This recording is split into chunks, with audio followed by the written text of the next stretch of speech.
हे योग्या, अरे इकडे ना. रव्या, तुला माहित नाही का तुझ्या दुकानातून खरेदी करायची नाही आम्हाला? अरे तुम्ही आमच्या आरक्षणाला विरोध केला ना, म्हणून आमच्या लोकांनी सांगितलंय तुझ्या दुकानातून खरेदी करायची नाही. ठीक आहे बाबा, मी नाही विरोध केला रे, आमच्या समाजातल्या लोकांनी विरोध केलाय. आता त्यात माझं काय चुकलं मला तेच कळत नाही. जाऊ दे, तू तर माझा लहानपणापासूनचा मित्र आहे ना, अगदी शाळेपासूनचा. तुला नसन किराणा खरेदी करायचं तर नको करू, पण एक मित्र म्हणून तर भेटायला येशील ना.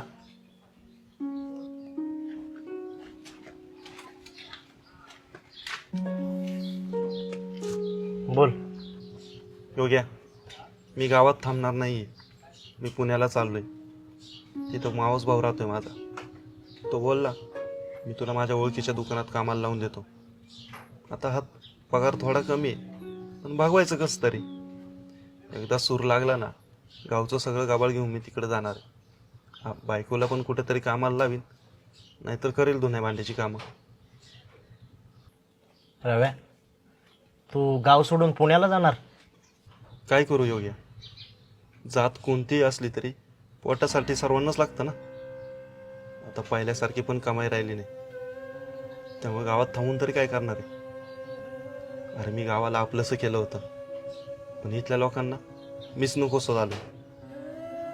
अरे पहिली गावात माणसं राहायची आणि आता इथं जाती राहतात. ए योगेश, इकडं काय करतो रे? आणि तुला सांगितलं नाही याच्या दुकानात काय घ्यायचं नाही. अरे या लोकांनी आपल्याला लय त्रास दिलाय. तुला काय घ्यायचं असेल ना तर पुढल्या दुकानात घे.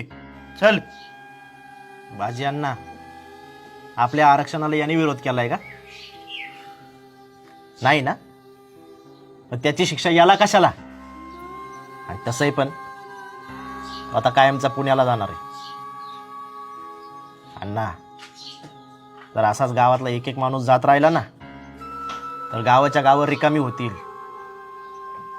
आणि गावं रिकामी झाली ना, सगळे व्यवहार बंद पडतील. सगळी लोक एकमेकांवर अवलंबून असतात.